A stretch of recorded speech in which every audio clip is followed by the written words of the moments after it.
it's also amazing to me to know how close I was to a hell of a lot better place than I was. I think Jeff had a You gotta question get back me there. one of them. One of them new dip finders. No, two. I need one on the front, one on the back. Yeah, They show you I'll everything, just have a comment. 80 feet Okay. One side. day I always call me, all fishermen are liars, except me and you. And I got my doubts about you.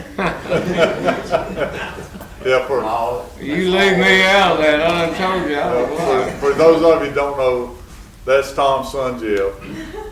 Who? Huh? That's Jeff. Oh, okay. Okay. You We got- remember our run? Yeah, oh yeah. 15 degrees, 35 miles an hour up the Elk River. All the way I'll back. never forget that. Yeah. I think that, But let me tell this one about a guy that, something I did that was a little bit not exactly right, but he deserved it. I had this guy that was always trying to belittle my fishing, and he was always putting out the words, you know, he catch 3 times as many of smallmouth on pickwick as I could. And but he was wanting to go fishing with me because he'd never fished down there. So, and I'm thinking, you know, this guy can catch more fish than I can. He's going to fish a little hair jig. And so I thought, well, you know, maybe I need to give him some fishing lessons.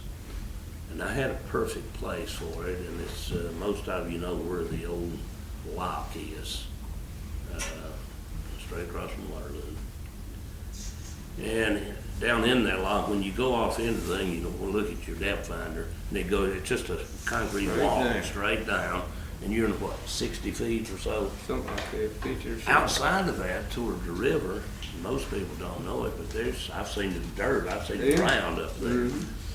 Well, I get him out there and I get him in this lock, and I get him throwing toward the little island on the inside of the lock wall. But he can't reach near to that island, and it's pitch black, and he don't know where he's throwing anyhow. So I start casting over there on that hump outside of it, because that's where the fish always were. And I'm catching and then another. And then he said, man, I can't understand this. He said, I can't feel anything. I said, well, maybe your touch has left you. He didn't know he was fishing 60 feet of water with an 1/8 ounce jig. You did him that way? And I never did bother telling him. You got another question back? Yeah, I've got a question for Bill and then a question for the whole group of you there. Bill, your cousin I consider to be, Tony, I consider to be my mentor in bass fishing. And he spoke to me about how flipping, and Tony was an expert at that, how that came through you from the West.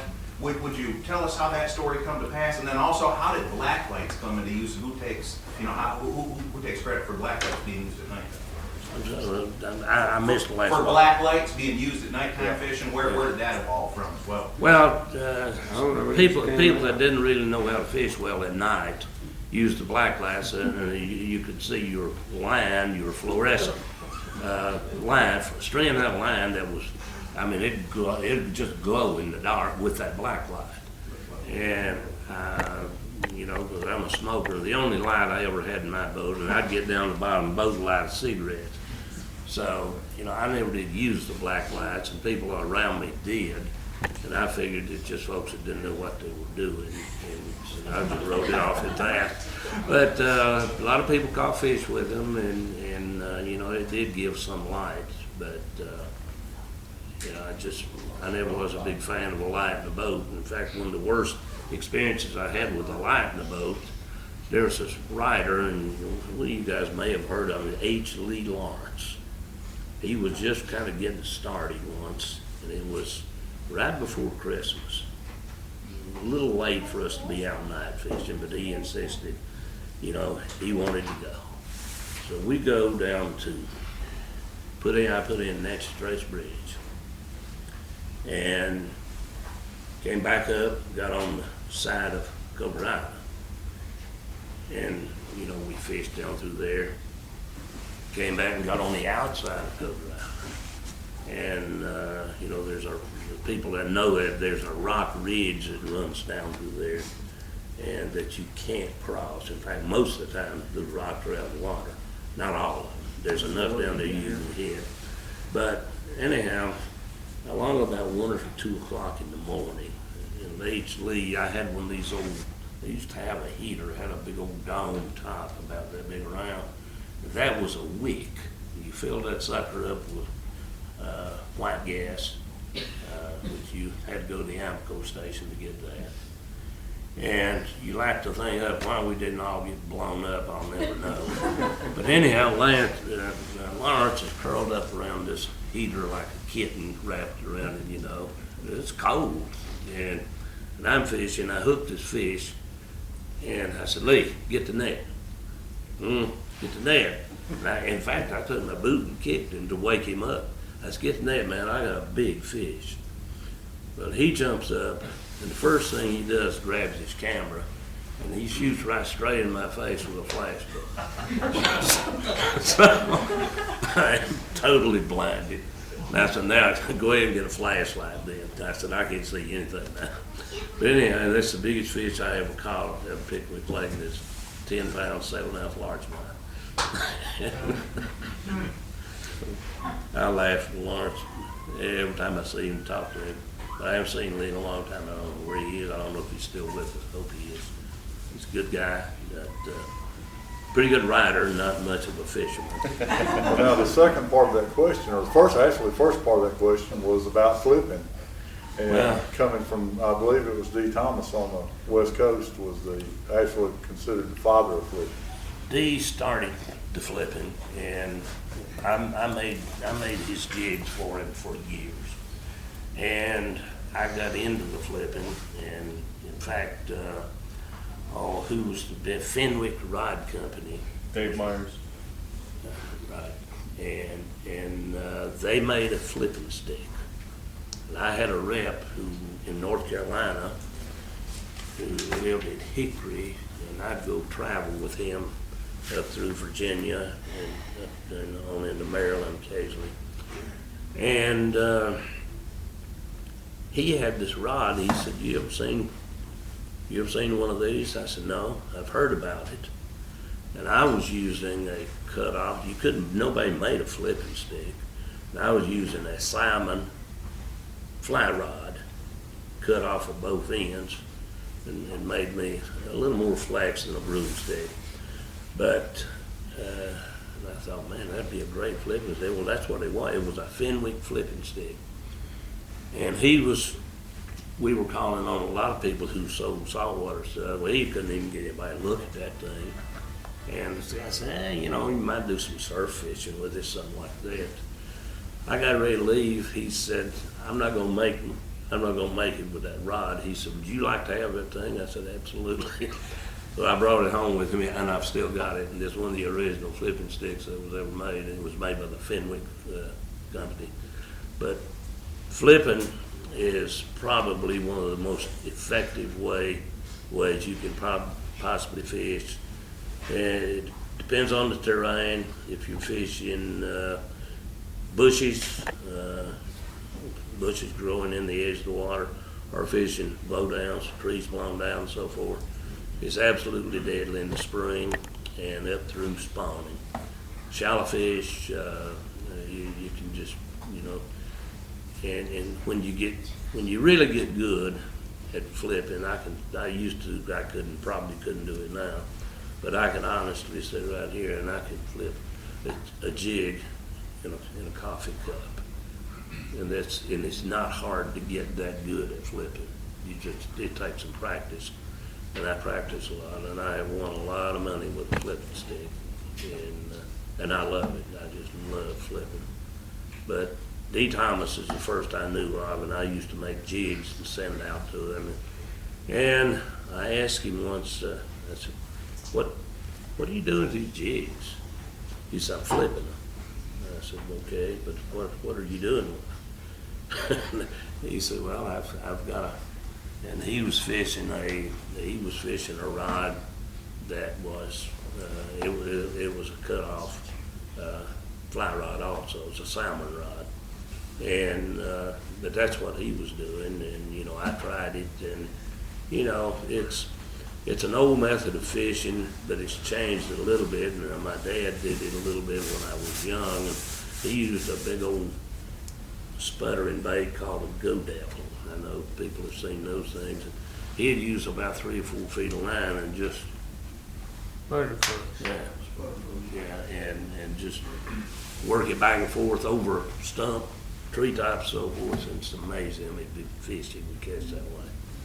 And some people called it doodle sock, and they had 40 names for it. But basically, what he's doing, he's pitching a jig in bushes and blowdowns and so forth. Can I tell a story about flipping, son? Sure. Sure. But one more thing about that, the question about my cousin Tony. You knew Tony had passed away. I was asked to, yes, sir. And Tony Huntley was a great fisherman. And I really thought a lot of my cousin Tommy. And we've had some great times together. We've caught a lot of fish. We've won a lot of tournaments together. And he had gotten pretty good at flipping also. Yeah, he got me some more flipping. But anyway, well, I'll tell you about flipping, and this happened accidentally, I guess. Me and my ex-son-in-law. I keep saying that. That's not the only person he ever fished with, by the way. Huh? I said, that's not the only person he ever fished with. No, but he was with me this particular day, and we was down there in Shirt Tail. Is that what it is right there, above right? Yeah. And it comes a darnest lightning storm and raining you ever seen. I said, man, I ain't sitting out here in the open, so we got up close to the bank, and we just started pitching it in there.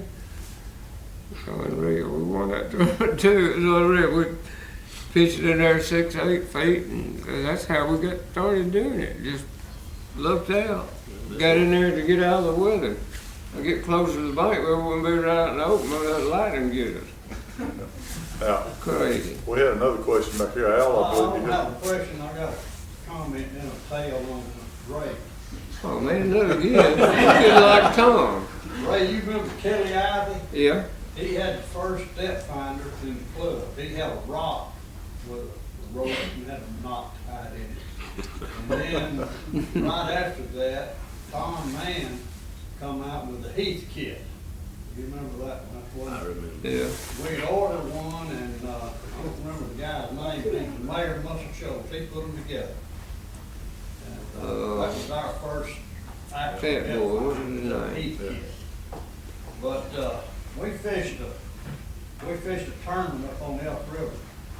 I believe it was Decatur that we was fishing, and it was getting pretty close to weigh-in time, but still probably 30, 45 minutes. And me and my partner was fishing a couple hundred yards just before you get to the 72 bridge there.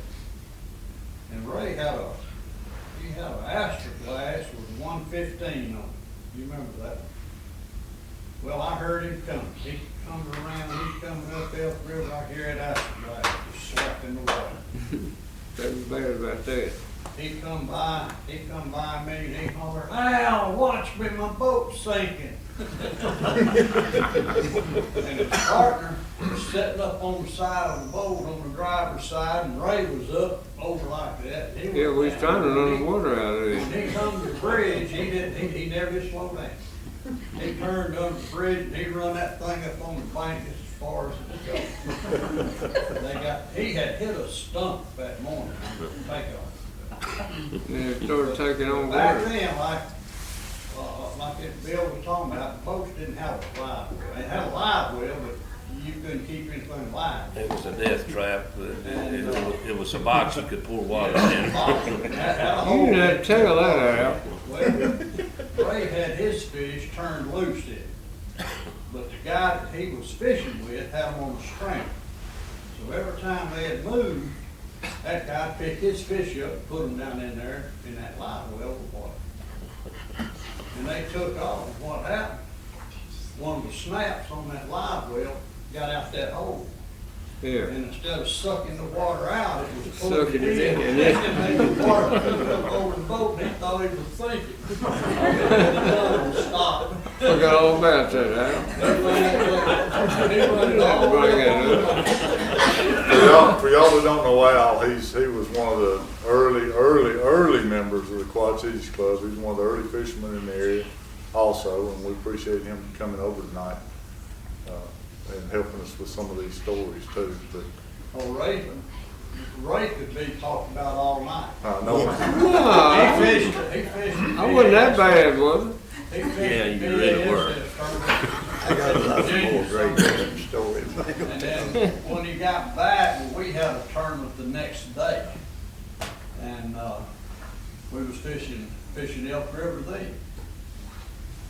Well, first thing, start off, he put the boat in water on the east side of Elk River, on the left, that little shallow ramp in there. So when they said take off, Ray was sitting right by us. He put the hammer down, that boat started there. He hadn't let his engine down, that thing was spinning. They were like crazy, they finally got it stopped. But coming the way in, he had what was it, Ray, do you remember? 10-something. And everybody just I don't remember what I did this morning. Huh? I don't remember what I did this morning. Anyway, he had caught that fish in Virginia in that bass tournament up there, and then brought it home with him, and kept it alive, and he waited in our way, and then that tournament. Do what? I ain't brought no fish back to Virginia. I ain't never even fished in Virginia. I ain't never even fished in Virginia. You have, you just don't remember it. Well, I don't, but I think we got I one do, more I question. can't bring it up. Look, Raspberry will say something back there. Oh, Two questions. okay. Number one, Mr. Smith, I think somebody in your family caught a really big smallmouth. I don't know if that's your son. That's him. Okay. And, Yeah. He was gonna bring it down here and he didn't have time today. Maybe a quick story about that today. And then the other thing for Bill and Ray or whoever, Leon Tittle's not here. Who are some of the big names around here that maybe they've passed on, they're no longer with us, that were really good fishermen? They're not here tonight because they didn't know, or maybe they passed on that were, really competitive and always did really good. So maybe start out with a smallmouth. Tell us about that. Jeff, tell us a story about the small I know Mr. Perkins is one, and I know Leon's one, but, for us people who've not lived here all our lives, we don't know all these things. Leon's boat has been here.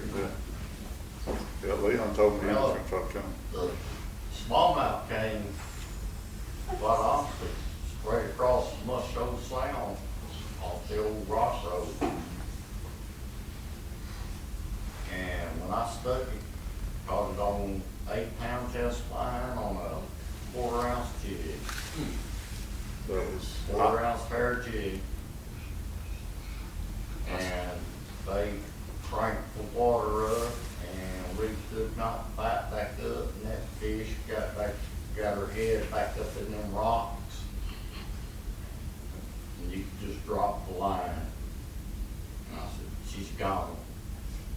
I said, they don't get that big, but it does. So finally, I Who you looking at cranked that down, and that guy almost bumped me out of the boat. Yeah. He bumped into me and I almost fell out of the boat. And that was in '87, And tell everybody how much that fish weighed. 9 pounds. That's Nine the pounds biggest smallmouth. smallmouth I've ever seen. Me too. I ain't never caught one over 7 pounds. Yep.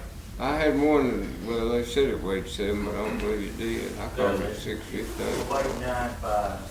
I know, I was in that tournament that day. James, you were there, right? There was 3 big fish caught that day. Jeff had that 9-pound smallmouth. Tommy Kirshner had an 8-pound largemouth, and Danny Goble had a 7.7 smallmouth that day. Tom had a picture of him holding that 9-pound smallmouth and 8-pound largemouth. Yeah. together. Yeah, it was on the cover of Fisherman magazine. We fished a tournament and, But I give him all the credit for it, because he's had me smallmouth fishing in the coldest weather since I was 6 years old. Have y'all ever known of a bigger smallmouth? Hmm? Have you ever known of a bigger smallmouth than that? No. We had Me? one, a Yeah, fella I've caught caught one, several Al better than River? that. Yes. Al River? yeah, fella caught one down here, he's from Chattanooga, ain't gonna call no name. But anyway, he brought it out, so he weighed it down to boat harbor, he weighed like 9.1, 9.2, 9.3. how much? 9.3. 9.3. But anyway, he came out there to the store and weighed it. So they had a write-up in Chattanooga about it in the paper. And he said that smallmouth weighed 9.10. 9.10. So he came to the store and I asked him, why did you do that? You weighed it right here and you weighed it down the boat. He said, well, said the fellow that mounted said it was a good 10-pound frame. We just called it. Bill, what's your big one? 9/11. 9/11. Big one? Yes. It's part of that mount that's in Lawler's there in Athens. Yes. I don't know any of you ever stopped at a little barbecue place right beside Interstate 65 in Athens called Lawler's. And I've got a mounted stringer of 5 that's really impressive. And the smallest fish on it's 6. And I think the biggest is at 11. Really an impressive string of fish, beautiful ones they are. So who are some of the names for any of y'all that? Well, one of my favorite people, obviously, that I fished with down here, I fished a lot with Charles Perkins, and I just learned an awful lot of him. There was a guy that we all knew and fished with and enjoyed, named Robert Mumbaugh. Yeah. And Robert's no longer with us. And I fished once. Ray and I were talking about when I got into Quad Cities Bassmaster, because I'm a night fisherman. Nobody in that club night fished. And I tried to talk them into having a night tournament. Well, yeah, you probably, the truth be known, the wives are probably glad you're gone. But anyhow, finally I get an agreement. Okay, we're gonna have a night tournament. Well, it was gonna be, it's about close to something like 2 or 3 weeks away. Before the tournament happened, that all got changed and said, okay, what we're gonna do, the people that wanna fish in the daytime, fish in the daytime. You people wanna fish at night, fish at night. We're gonna fish 8 hours. You pick when you wanna start. And then 8 hours, then you gotta quit. And I said, well, who's gonna do the weigh-in? Ray agreed to do the weigh-in, and you should remember this, because we put in, of all the places we could have had to put in on this river, we put in down at Pride. The worst launching ramp, the worst launching area in the whole river system. But anyhow, Ray's there to weigh us in. Well, we went down there and started fishing. We knew what we had to beat, which was not much, I think 12, 14 pounds, all the guys caught in the daytime. First 2 fish I caught won the tournament. And we could have quit at 11 o'clock. In fact, we did quit, pulled up a little boat and went to sleep. I fished, because the tournament's won. And so, anyhow, I was fishing with this young man that he had never night fished, and he never did catch a fish. And I said, okay, we got a limit. And I said, we'll fish wild long, I'd like that, I wanted him to catch fish. Well, and finally he stuck a largemouth, about 5 pounds, and it really excited him. And that's the last time I got to fish with him. And he was a young man, I think in his 20s, at that time, just, to me, kind of a kid. And this young man's name was Vogel. I'm not sure I remember his name. Jimmy Vogel. Jimmy. And Jimmy passed away, and he died really young. But he was really a nice young man, and I got to fish with him at one time, and I hated that. But we won that tournament and never did get another night tournament. Couldn't even get a conversation about a night tournament. So, You remember that decision? I don't I remember that. don't remember that one. That's probably just before I got in. Oh, I mean, I'm talking about you remember about couldn't get no night tournament. I thought we had. Well, I remember getting thrown in Smith Lake one time just because I was You on must have got tournament. out, didn't you? well, I probably have. Because Yes, my wife, how many night tournaments we had. But you guys started having night tournaments after about 5 years when you found. We waited till you got out. Well, that was We got another quick question here. That when you was talking about Smith Lake night, we fished, Decatur bass with.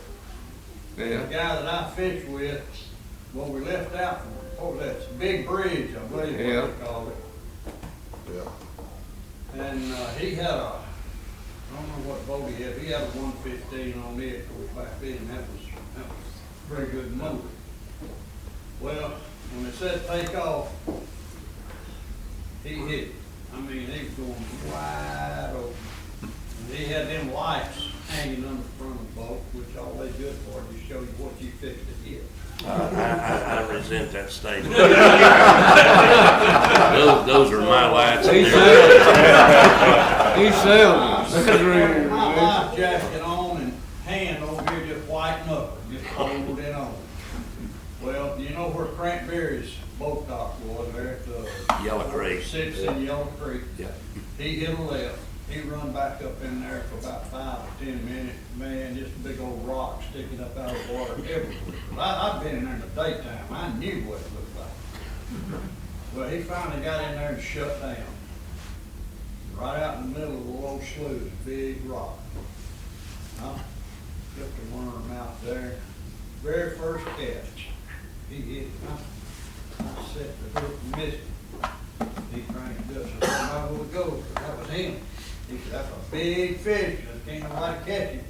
And he hit that thing again and didn't stop and got back under the bridge. It was crazy. We do have another question here, please. Yeah, so Ray is wearing the 1985 Redman All-American jacket that, tournament jacket that he got in the tournament Right. fished.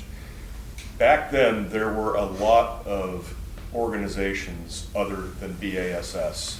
You had American Angler, you had National Bass. Bass in America. Yeah. I fished it too. Redman. Bass Casters Association, Project Sports Incorporated. Yeah. Redman, Operation Dixie. Bass, but that didn't start until '84. Dixie Bass. I'm talking bass organizations that started in 1970. Did you guys fish those organizations also? I fished several of the, I don't remember the names. I fished one where this guy and somebody will remember what the organization was, but the FBI came on stage and arrested the tournament director. Yeah, National Bass. National Bass. That's right. Yeah, out of Florida. Yeah, and his scam was, they found an old sailing ship, the Atosha, and it was loaded with gold. Now, that part is true. And he had some gold nuggets, and I'm satisfied he probably stole them. But we fished in a tournament at Palatka, Florida, and this guy was there. And he was selling stock in, George Oates. right. And he's selling stock in a company to lift this old treasure so that ship and get the gold off of it. And there was a lot of people bought into that. He was buying everything. Of course, he didn't have any money. But I think they arrested him. I believe we were at Kissimmee when that happened. But anyhow, I had one thing I'd like to mention.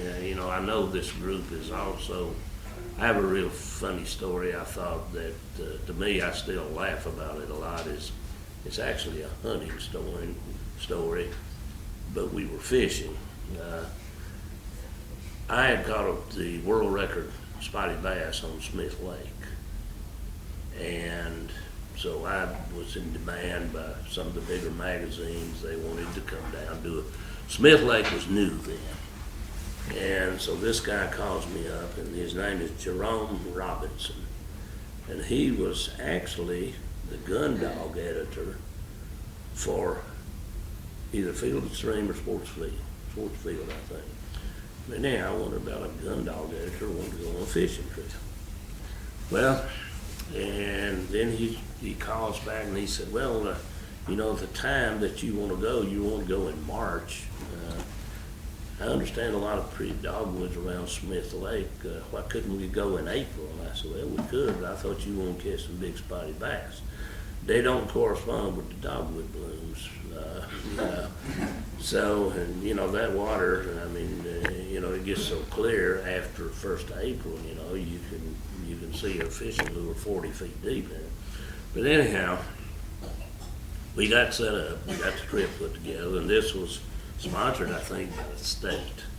And I also found out the reason he wanted to back that time up, it just so happened they were opening the turkey season in Bankhead Forest. So they had got us a big cabin to stay in, so we're sitting around, and I think maybe there was a few adult beverages consumed by some people. But anyhow, and there's turkey stories just going, you know, and I'm just sitting there kind of listening. And this guy says to me, Bill, I think he just felt like, you know, being left out of the conversation, but I didn't have much to say about the turkey hunting. And he said, I would think you living so close to Bankhead, you'd not be a turkey hunter. And I said, oh, I am. I said, there's really not that much to it. Killing turkeys is very easy. It's all in the collar. Really? I said, yeah. I said, you know, let me tell you a story about what happened to me last year. I go out scouting week before season, there's a big old pine tree blown down, you know, it's a little bit up off the limbs holding it up, you know. So I thought, man, just a perfect blind. So I get in there before daylight when opening day, and I start calling. About time the turkeys come off the roost, I go right away, I get an answer. And I work this gobbler up and keep working him. He's coming toward me. And finally, he's right there, and I can look under the log, and I see his feet. So I thought, well, I just catch him. So I grabbed him by the feet, but he's too big to pull under the log. It was so close to the ground. And this photographer, he's all the way out in front of his seat. He said, my God, what did you do? I said, I had to turn him loose, call him around the end of the tree and shoot him.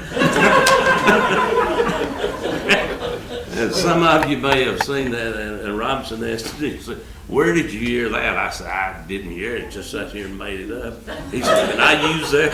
And he put that in the story and with his turkey hunting deal. But they got a turkey hunting story, and I actually caught a couple of nice spots for them too. But I thought that was right funny. That guy fell for it, so, you know, just hook, line, and sinker. What was your original question you asked? Hell, I forgot. The original question was, how many of those organizations? Other than BASS starting in '67, there was a bunch of other tournament organizations that started in the '69-'70 timeframe. Next question you asked him, say 10 words or less. That's just a joke, man. I want to ask y'all three, who's the best fisherman that you've ever fished with? Tom? Best fisherman that you've ever fished with? Best. That's a many. I guess Don Butler out in North Lawn was one of the most knew more about fishing. You know, he's the originator of the scent. Yeah. I still got a bottle of his scent, can of his scent. I've never seen nothing like it. I'm keeping, or did, somewhere. But anyway, it's sassafras. He left that in my boat out in Texoma, and I've still got that can. Right. I ain't never found another can of it. Who's the best fisherman you've ever fished with? I fish by myself a lot. Besides you, who's the best stick you've ever fished with? Probably me. Kind of hard to I say. don't really know. So many. I ain't thought about it. Well, if you think about it long and hard, it's probably me. Nah, man, you didn't catch nothing that day. You How about you? Us did. Pardon? Best stick. Possibly, my cousin Tony. Tony was a good one. Yeah. And Tony just. Me and just- Tony spent a lot of time He, together. he too, just, at the he had time. a knack for, fishing is really not as difficult as a lot of people make it. Finding the fish is the Yeah. problem. Anybody can catch them if you Right. find them. But you talking about them different But organizations? now, are you talking about just local people or, Anyway. well, I've fished with so many. You know, I fished a little bit with Kevin Van Dam, and he's probably the best fisherman of our time. But he may not be. We may not know. The best fisherman in the world may be sitting in this room tonight. And what you ought to do is go find out.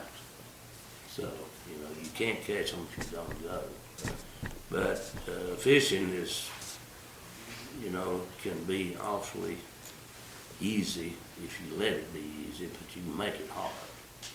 And, you know, I've got a guy who was a representative, worked for me for years, probably 50 years now. They've represented my company.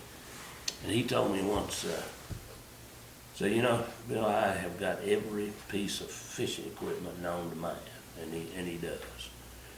And he said, I'm still not catching any fish. What's wrong? I said, well, you might try to learn to fish. So, but the one thing I'll say about that, and then I know I'm talking too much, Ray, but the one thing that those fish have absolutely no respect for us, and they don't know who's up there. And anybody, if they really try, can catch fish. You just pay attention to what you do. And, you know, you can get help from people that'll tell you the truth, like me, not him. Mr. Tom will tell you the truth about it. Ray tell you fish stories. But, no, Ray. Let me tell you a good wouldn't do it. But anyway. Let me tell you a good one. Everybody's asked me this question. When's the best time to go fishing? When you got time. I said, when you're off. Look, It's not necessarily. you can ask Kurt. You don't necessarily. When you're off, that's the best time to go. You know, they want, I mean, that wasn't just a short answer, they want to know, but, you know, you can come up with all that stuff. But getting back to one about the different organizations, yeah, I fished a bunch of them. I won my first boat with, that one out of Nashville, what was it? PBF. PBF, Professional Bass, so, yeah, PBF. Professional Bass was in 85, 75. Wasn't 85, 75. Southern Bass Anglers, Huh? Southern Bass Anglers, Southern Bass Anglers, National Bass, Dixie Bass. huh? Bass in America. Yeah. I fished Bass in America for years. But mostly, I mean, I fished at PBA. I fished it because it was out of Nashville and they didn't have one or two tournaments in Alabama. The rest of them was up in Tennessee. And me and a guy from Athens was the only two in Alabama that fished it. But anyway, if somebody had a bass tournament locally, regardless of where they're from, hell, I entered it. I felt like I had an advantage, and like I tell everybody, I mean, I got many plaques and everything at home. I don't mean to be bragging, but I went at it with a passion. I meant to win every tournament I fished in. I went at it with a passion, and I won my share, but that's bragging again. I didn't mean to do that. I was reading an article on Facebook, it said that you almost made it to the Super Bowl fishing in '73. Can you elaborate on that? I think it was 75. 75? Yeah. Okay. That's when I was alternate to the Bassmasters Classic. They took 24, and I was the 25th man. Or they took 25 and I was 26. Anyway, didn't nobody back out. I didn't That get was out of the Federation, right? Hmm? That was out of the Federation. No, that was BAS. Oh, you and that's right, you were fishing BAS. Yeah, I mean, that was. Yeah, that was back. They wasn't having that many tournaments. But when they went up to 6 a year, I had to quit fishing, but I didn't have a 3 weeks vacation. Yeah, Like one year, after that year, I was 19th in the point standings going in the last tournament, but I hadn't used up my 3 weeks of vacation. The boss wouldn't let me off to go, and that's probably the best thing that ever happened, but I couldn't afford to go, really. Most of them tournaments, I'd have win something, get back home. I missed the classic by 8 points one year, on account of a fellow didn't show up to work for me at the fire department. Oh, really? Yeah, and you know, you got 10 points for showing up. And, I had 8 and had to drop out of this tournament, so I didn't get to fish as close as I ever came to classic. We had one guy fishing Bassmaster Classic, and that was old Larry Thorne, you remember? Do what now? Larry Thorne. Was it Larry or Will Little? Fished in a Bassmaster Classic out of Lake Mead. Larry Thorne? I thought it was. That was one of the real, Will Little. Will Little, Yeah, yeah. Will Little, yeah. Little. Yeah, okay. Will Little did, yeah. That was one of the early tournaments. Right. Yeah. First one, I believe, first. Yeah, that's the first class we had, I believe, they flew First the last class. night. Yeah. So we've had several people from the area that fished the early days, with Ray Scott. There were some really good fishermen in the area, getting back to, Todd's question about some of the early fishermen that, either are not here or that are, have already passed on. We've had, some that I can think of that, other than these 3 here that were my idols, and of course, these were all my idols growing up. But we had people like Jimmy Vogel and Will Little and, T.C. Witt. Weed Kingdom. Yeah, Weed Kingdom. You had, and I'll leave somebody out, and I'm not trying to do that. You had the Tidwells, all the Tidwells were good fishermen. Yeah. I had a very good friend here also, named Joe Romans. Joe, That was yeah. Joe's still alive and well, by the way. I don't know if you and He's up in Virginia. I Virginia, think. yeah. He, well, I hadn't heard from him the last couple of years, but he used to check with me, he'd come down here about it every Well, he year. was down here last year. Was he? Yeah. I didn't hear You from just him. forgot. But you also had What? like Pat You just Patterson. forgot it. Probably. But, I might have. well, we've always had a group of very good, tough fishermen in this area. Because I fished with and against a bunch of them, and I consider myself a pretty good fisherman, and I've had some of them whip my tail pretty bad. And of course, I've been on the other end of my share of them too, and that's the way that fishing goes. But there's some good fishermen in this area, that people that probably know some things about this lake, and even as long as I've been on it, there's some people that probably show me some things, but it's a big lake. It's 46 miles long, I think, 487,000 acres of water, so you got some area to look in. And, but I've told people all over the United States that if you want to fish the best smallmouth fishing in the world, go to Florence, Alabama to put in. Because and I fished again now, lately there's been an awful lot of big smallmouth caught out of the Great Lakes. And that fishery has probably always been there, but people always thought, it's a trash fish. I think the zebra mussels suited up to the chance to habitat. And the goby, Yeah. Sure. You're talking about the goose a while ago. I was fishing in Florida with a buddy of mine once, and there's 4 of us on the lake. This is a small lake right there at Gainesville, Lake Noonan. They're just absolutely full of big fish, and almost nobody fished the thing. It's a fairly small lake. I guess it's probably 400 or 500 acres. But this buddy of mine made a cast, and there's a cormorant sitting out there. And all of you have been on the lake and seen cormorants. You see them, they're set up on a limb, have their wings spread out, and what they're doing is drying their feathers. And he made a cast with a worm at about a half-ounce weight, and it went round and round that thing's wing. And he jerked on it, and the bird came off that limb into the water, and he cranked him in, and I grabbed the landing net and landed it. And he said, "What are you going to do?" I said, "I'm going to put it in a live well." So I put that cormorant in a live well. And our buddies came around after a while, and I had caught a big fish. I caught one over 9 pounds. I had 2 live wells. And so anyhow, they came around and said, "You caught anything?" "Yep, man, I got one. I got one big one. I put it in a live well so you can see it." And I want you to get a picture of it. "Oh, you got a 9-pounder?" "Yes, sir." He's in the live well. He said, and they were right there, and he crawled over the boat. And he started living. I said, "No, it's in the other live well." So he opened the live well, and that cormorant comes out of it. And he fell backwards. I thought he would break his back falling. Oh, we laughed at him. It was funny. I think we need to go ahead and wrap up so that we keep some station Yeah, I stories think for next say, time. 10 more minutes, it'll be 2 hours. Yeah, that's gone by fast, huh? Let's take one more question from Todd in the I back. just wanted Okay. to make a statement, something up for reporters and stuff. We're talking about all the big smallmouth. As far as I know, Roger Stegall, who pretty much taught me about fishing, he has the largest 5 bass smallmouth, I think, record for BASS 2. What was it, 27 what, Roger? 27.6. 27.6, official. Now, that's not in the evenings when the current's on and, all that. But How many years did it take you to catch him?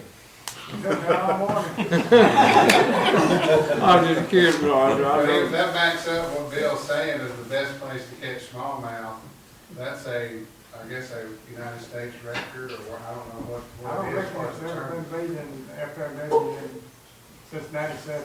I said it in '97.